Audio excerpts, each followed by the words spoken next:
ভাই এটা কোনো কথা? এই হালার পুতের দেশ যে কেন যায় বিসিবি বেতন দেয় আমি বুঝতে পারি না, আমার বুঝে আসে না।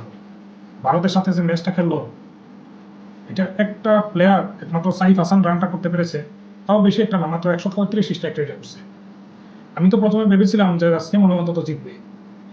সব সময় দেখলাম যে হয় ব্যাটিং এ ভালো করে, আমরা বোলিং ভালো ভালো করে। ইন্ডিয়ার সাথে 168 মাত্র ভাই রান করেছে ইন্ডিয়া। এটা পাহাড় সম পরিমাণ রান ছিল না, 200 ছিল না টার্গেট, মাত্র 168। তাদের বোলার এতটা ভালো ছিল না, বাংলাদেশের চেয়েও এত ভালো না তাদের বোলার। বুমরা আর কুলদীপ এছাড়া আর কোনো বোলার তেমন একটা নাই তাদের। সবাই কি সবাই পিটে।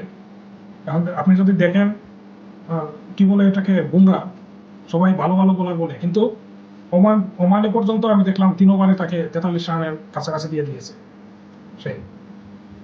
তারপরে তো আর তাকে দিয়ে বোলিংই করে না। পাকিস্তানে তারা পাকিস্তানিরাও তাকে পিটিয়েছে।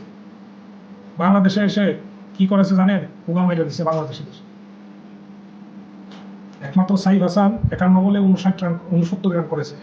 তাহলে স্ট্রাইক রেট দাঁড়ায় 135। তো 135 কি অনেক বেশি বলেন? আপনাদের কাছে কিছুটা বেশি হতে পারে, কিন্তু আমি যদি ভারতের স্ট্রাইক রেটটা বলি, সময় ডাইরেক্ট 75 রান করে দিয়েছে 37 বলে। তার স্ট্রাইক রেট কত ছিল জানেন? 202। 75 রানে স্ট্রাইক রেট 202, তার মানে অর্ধেক বলের চেয়েও কম খেলেছে সে। বাংলাদেশের একটা প্লেয়ারও খেলতে পারলো না। কি বলে এটাকে, তানজিম হাসান, তানজিদ তামিম, তামিমে 1 রান করেছে 3 বল খেলে। তার মানে 2 বল এক্সট্রা খেলে গেছে। পারবে না তো কি করবে দেখেন। ইমন 19 বলে 21 রান করেছে। বল মারে কিন্তু বাউন্ডারি পার হয় না ইমনের। হাতে জুম নাই, মনে হইতেছে 10-15 দিনের না খাওয়া রুগী আনন্দদাগুলা। এদেরকে যে এত টাকা দেয়, এত ইয়ে করে কেন যে দেয়? এগুলো মনে হয় মদ টদ খায় সম্ভবত, শরীরে কোনো শক্তি নেই, মনে নেশা টেশা করে। তাও হৃদয় 10 বল খেলে প্রায় 7 রান করেছে। দেখলেন, 10 বল খেলে 7 রান করেছে, তার মানে 3 বল কিন্তু এখানে কেটে গেছে। তারপর শামীম হোসেন 3 বলে 0 টাক মারছে ও। কোন প্লেয়ারটা রান করছে বলেন তো? আমি তো চিন্তা করি বাংলাদেশে তো রান করলো কিভাবে, তাহলে 127 রান করেছে কিভাবে করলো? শুধুমাত্র আপনার প্রথম ব্যাটসম্যানের উপর ভর করে। তারপরে খেলেছে জাকের আলী।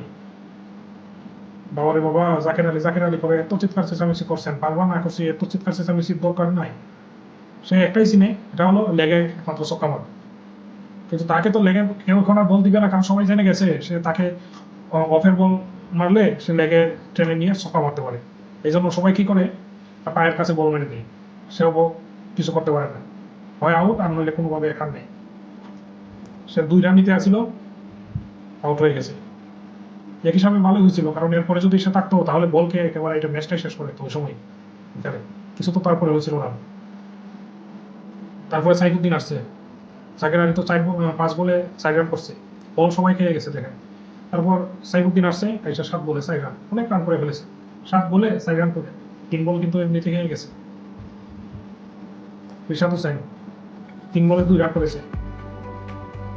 তানজিদ তামিম, তানজিদ সাকিব, তানজিদ সাকিব আসছে 9 নম্বরে। ভাই তুই 9 নম্বরে আসছো, তুই কিন্তু 6 নাম্বার বা 5 নাম্বারের ব্যাটসম্যান না। আইসাই কি করছে, ছক্কা মারিতে এসেছে। আগে একটা বল সিঙ্গেল নেই, 2টা বল সিঙ্গেল নেই, অন্তত কিছুটা ইয়ে কর। তারপরে তো আর কেউ নাই। সে আইসা কি করছে, ছক্কা মারতে গেছে, বোল্ড হয়ে গেছে, একেবারে হাট করে দিয়েছে আহমদ। তারপরে নাসুম 4 বলে 4 করেছে। আরে ভাই, নাসুম 4 বলে 4 তো করেছে, উপরের গুলা তো 0 ডাক মেরে গেছে সবগুলো। তারপর মুস্তাফিজুর রহমান 11 বল খেলেছে, 6 রান করেছে। 11 বল খেলে 6 রান করেছে। মুস্তাফিজ যে এতটা করেছে, এটার জন্য মুস্তাফিজের ধন্যবাদ দিই।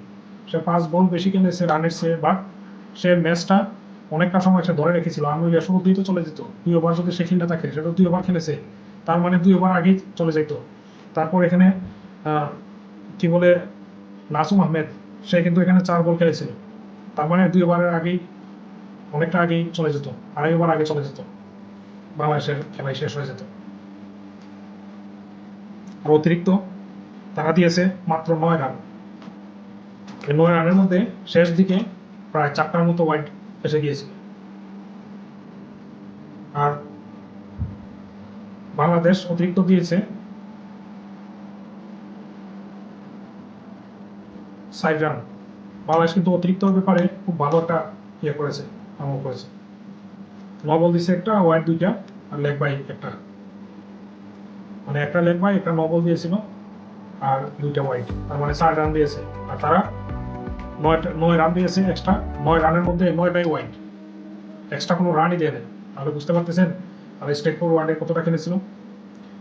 তাদের কিন্তু আমার মনে হয় এত রান হতো না ভাই, কারণ প্রথমে যেভাবে অভিষেকে খেলা শুরু করেছিল, বাবারে বাবা, বাইরে বাইরে এরকম, কিন্তু এটা হতো না। অভিষেকের ক্যাচ মিস করে দিয়েছিল প্রায় 3 রানেই জাকের আলী। আমার মনে হয় এদেরকে অযথা বেতন দেয়, ইজি ক্যাচটা মিস করে দিয়েছে। তুমি ক্যাচ মিস করছো, তোমাকে চুমা দিবে, চুমা দিবে কুত্তার বাচ্চাগুলো। গেছে খেলতে গেছে, বলতেছে ট্রফি নিয়ে আসবো, ট্রফি নিয়ে আসবো। কিছু বললে এই মিডিয়াগুলো অজুহাত দেখাইবে। কি অজুহাত?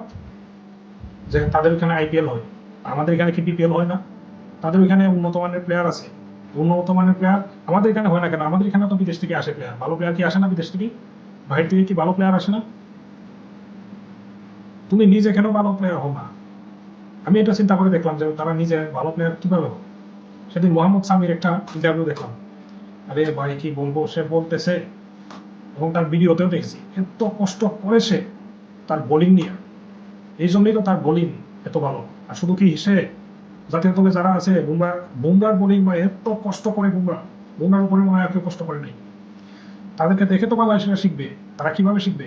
তারা চলে যায় কক্সবাজারে, তারা চলে যাবে এখানে ওইখানে, তাদের ট্রেনিং কে করে?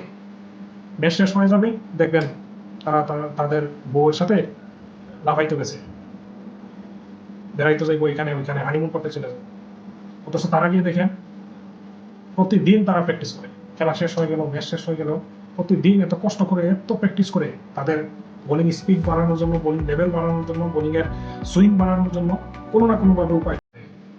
বাংলাদেশিগুলো ব্যাটসম্যানদের খবর দেখেন, পনেরো নাকি 168 রান করেছিল মাত্র তারা। জিতার দ্বার প্রান্তে ভাই, হারবে ঠিক আছে, তাই বলে 127 রান করবি, এতগুলো রানে হারবি? ছি ছি ছি। লজ্জা শরমের তো একটা ব্যাপার আছে। আগামীতে কালকে পাকিস্তানের সাথে ম্যাচ আছে। আশা করি অন্তত এই ম্যাচটা অন্তত পাকিস্তানের সাথে জিতবে। যদি জিতে তাহলে একটা সুযোগ আছে আমাদের ফাইনালে যাওয়ার, তবে ভালো করে জিততে হবে, যেভাবে সেভাবে জিতলে হবে না, কারণ পাকিস্তান এগিয়ে রয়েছে। ভালো থাকুন, সুস্থ থাকুন, আমার চ্যানেলটিকে সবাই সাবস্ক্রাইব করবেন। টিকটকে দেখে থাকলে ফলো দিয়ে দিবেন, ভিডিওটি লাইক করবেন, কমেন্টসের মাধ্যমে আপনাদের মতামত জানাবেন। সালাম আলাইকুম।